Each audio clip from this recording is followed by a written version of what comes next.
Tuelekee kaunti namba 28 ambapo watu watatu wanaendelea kuuguza majeraha katika kijiji cha Kanyar huko Marakwet, kaunti ya Elgeyo Marakwet, baada ya kuvamiwa usiku wa manane na nyumba zao kuchoma moto kwenye mzozo wa ardhi. Nyumba 8 na mali ya mamilioni ya pesa ziliharibiwa. Huyu hapa John Wanyama na maelezo zaidi. Ni huzuni na uchungu kwa familia ya Mama Turufena Chemitei ambaye waliamkia tukio la kutamausha pale watu waliwavamia usiku na kuchoma nyumba na kuharibu mali zao. Mama huyo aliponea chupuchupu na alipata majeraha mabaya sana ya moto, huku wengine wakiendelea kuuguza majeraha hospitalini. Saa 7 ya usiku nikasikia watu wanapiga mlango, kapiga mlango. Vile akapiga mlango nikastukia, nikakimbia. Fika mlango nataka nisukume hivi, nikastukia mmemwake petrol mechoma. Vile mechoma mlango akachoma mbao, nikaona takufia ndani. Nikapiga nduru, wewe watoto mfanye nini? Mmekufa. Sasa mtatuchomea nyumba na watoto kweli? Asa vile nilikuja hivi akaniswa katika, nikaona watu inako na mshala. Toka nje nikasikia, nikaona matochi na wake kwa mama huko juu, nikakimbia kufika kwa gate pale, nikasikia nduru mbele wanasema leo tunataka kichwa. Vizuri, kuna wakati tulikuja tukaenda tukapata succession ambaye title ilitoka kwa mzee ikakuja kwa mama.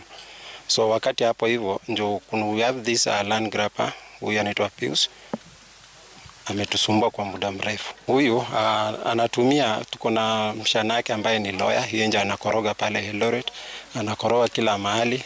Inasemekana hayo yote yamesababishwa na mzozo wa shamba lenye ekari 50, na hata licha ya mama huyo kushinda kesi mahakamani, bado anaandamwa na mshukiwa wa uvamizi na uharibifu huo. Mimi nimeona nimebeba maisha kwa mkono. Nimebeba kwa sababu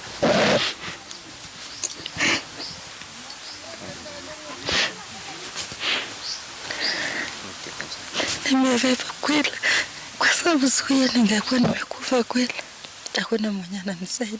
Nilikuwa nafanya biashara kidogo kidogo, vitu yote ilichomeka. Nilikuwa na pesa kidogo kwa nyumba imeungua, sijui nitaanzia wapi. Sasa amepika kiwango yenye kumaliza mtu. Kama sasa anajua mambo iko kotini, anakuja nini tena? Sasa tungoje tu mambo ya kotini vile iko.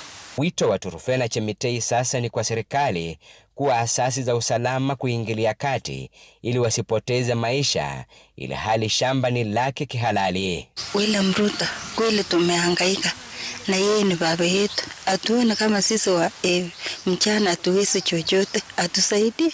Hii ni kifo tu. Hii ni kifo. Kwa hiyo Murkomen hajua kabisa hii kesi ingiliwa kabisa. Ni huzuni na kilio cha haki kwa familia hii, na wanaomba serikali iingilie kati mara moja ili waweze kutatua mzozo unaohusisha shamba hili ili waweze kuishi kwa amani. John Wanyama, runinga ya Citizen, Kanyar, kaunti ya Elgeyo Marakwet. Tuelekee kaunti namba 40.